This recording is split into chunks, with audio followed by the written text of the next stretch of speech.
হয়, অসমীয়া বাপতি সাহোন ৰঙালী বিহুলৈ মাজত মাত্ৰ 4টা দিন বাকী আৰু 4টা দিন বাকী হোৱাৰ লগে লগে অসমৰ বিভিন্ন প্ৰান্তত এতিয়া দেখা গৈছে যে বিহুক আদৰাৰ প্ৰস্তুতি এটা বিশেষ ঠাইত উপস্থিত আছো। সেই ঠাইডোখৰত মই এটা কাৰণে উপস্থিত আছো, যিহেতু বিহু বুলি কোৱাৰ লগে লগে এগৰাকী নাচনী আৰু নাচনীগৰাকী মুখ্য বাদ্য হিচাপে যদি কওঁ সেইবিধেই হৈছে গগনা, সুতুলি আৰু তেওঁলোকৰ কাকৈফণি। আৰু কাকৈফণি, গগনা আৰু সুতুলি এই নিৰ্মাণ কৰা এটা ঠাইত মই উপস্থিত আছো, সেয়া হৈছে যে বৰদলনিৰ মাজগাঁও এজন ব্যক্তি। মই তেওঁক আপোনালোকৰ মাজত চিনাকি কৰি দিম, কিন্তু তাৰ আগতে মই সামগ্ৰিক পৰিৱেশটো প্ৰথমতে মই অকণমান দেখুৱাবৰ বাবে মই অনুৰোধ জনাইছো মোৰ সতীৰ্থক।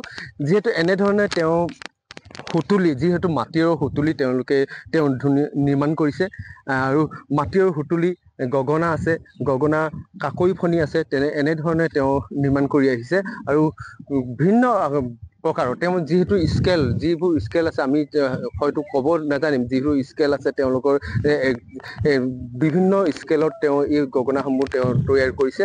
আৰু তেনেধৰণে তেওঁ কাকৈফণি, সেই কাকৈফণিসমূহ তেওঁ নিৰ্মাণ কৰা দেখা গৈছে।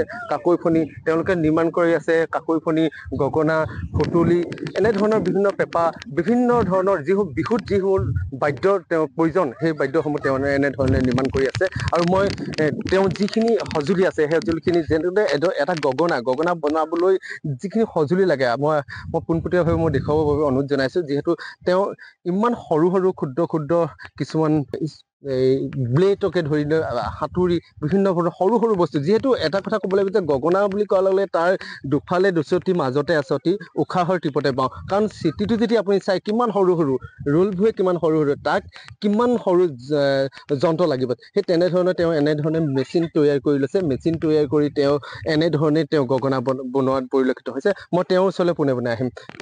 আপোনাক আগতীয়াকৈ বিহু শুভেচ্ছা যাচিছো। অসমবাসীলৈ মোৰ শুভেচ্ছা থাকিল, সমূহ ৰাইজলৈ।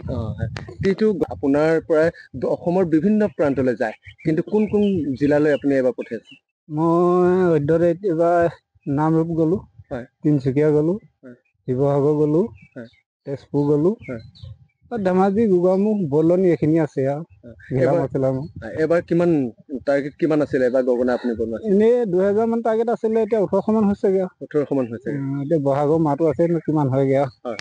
এতিয়া আপোনাৰ সেই 1800 আপুনি যিহেতু বিভিন্ন জিলালৈ আপুনি প্ৰেৰণ কৰিছে, তাৰ যদি আপুনি যদি কয় এটা গগনা বনাওতে আপোনাৰ সময় কিমান লাগে বুলি কয়?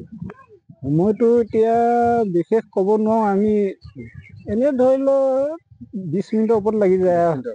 তাৰ যদি আমি মূল্য বুলি কওঁ, কিমান টকাত আপুনি দিয়ে? মূল্যটো এনেই মই হ'লচেলত 50 টকা দিওঁ, এনেই খুচুৰা এটাত দিলে 100 টকা লওঁ। ইয়াৰ বাহিৰে আপুনি কি কি সঁজুলি বনাই আছে? মই এনেই কাকৈফণি বনাও, সুতুলি বনাও, টকা বনাও।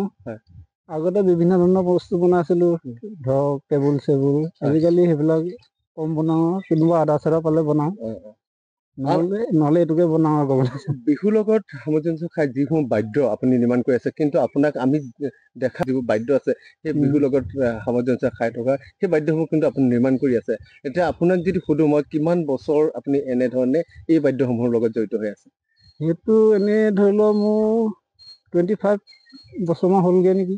25 বছৰ মান হ'লগে চাগে, আন্দাজে কৈছো, হিচাপ মনত ইমান নাই আৰু, বহুত বছৰ হ'লতো। 25 বছৰ আপুনি এনে কৰি আছে। মই যদি কওঁ এই বাঁহবোৰ আপুনি কেনেধৰণে আপুনি কাটিছে বা কি কৰে তেওঁলোকৰ বিষয়ে অকণ ক'ব নেকি? গগনা বাঁহবিলাক আমি কাটি আনি পানি ধোঁৱা চাং বুলি কওঁ আমি, পাকঘৰত চাং থাকে, তাৰ ওপৰত আমি ধোঁৱাত দি থৈ দিওঁ। তাৰ পাছত আৰু ছিজন হলে বনাই, 12 মাহে বনাই থাকো, কম পৰিমাণে বনাও, এইটো ছিজনত বেছি বনাও। সোণিয়াম গগৈ, আৰু এই সোণিয়াম গগৈ তেওঁ হাতৰ পৰশত প্ৰাণ পাই উঠিছে ন সামগ্ৰী বুলি কোৱাৰ লগে লগে বিহুৰ ক্ষেত্ৰত যিবোৰ সামগ্ৰী লাগে, যিবোৰ বাদ্য লাগে, সেই বাদ্যসমূহ কিন্তু তেওঁ হাতেৰ পৰশতে অসমৰ বিভিন্ন প্ৰান্তত তেওঁ কৈছে যে যিহেতু তেওঁ মুখেই আপোনালোকৰ আগত ব্যক্ত কৰিছে, তেওঁ যোৰহাট, শিৱসাগৰ, নাজিৰা, তেজপুৰ, লখিমপুৰ, ধেমাজি, মাজুলী আদি কৰি তেওঁ বিভিন্ন জিলালৈ তেওঁ ইয়াৰ পৰা নিৰ্মাণ কৰে আৰু ইয়াৰ পৰা তেওঁলোকে যোগাযোগ কৰি আৰু ইয়াৰ পৰা লৈ গুচি যায়। তেওঁ এবাৰ কৈছে যে তেওঁ এবাৰ 2000 টাৰ্গেট আছিল, কিন্তু 2000ৰ ভিতৰত তেওঁ 1800 এতিয়ালৈকে সম্পূৰ্ণ হৈ উঠিছে আৰু এই 1800 গগনা বা সুতুলি এনেধৰণৰ কাকৈ ফণি তেওঁ নিৰ্মাণ কৰি এই বিহুক আদৰিবৰ বাবে তেওঁ এতিয়া সম্পূৰ্ণৰূপে প্ৰস্তুত হৈ পৰিছে। আৰু এনেধৰণে তেওঁ যিহেতু অসমীয়া বাপতিসাহোন ৰঙালী বিহু, এই ৰঙালী বিহুক লৈ তেওঁ এনেধৰণে ব্যস্ততা দেখা গৈছে।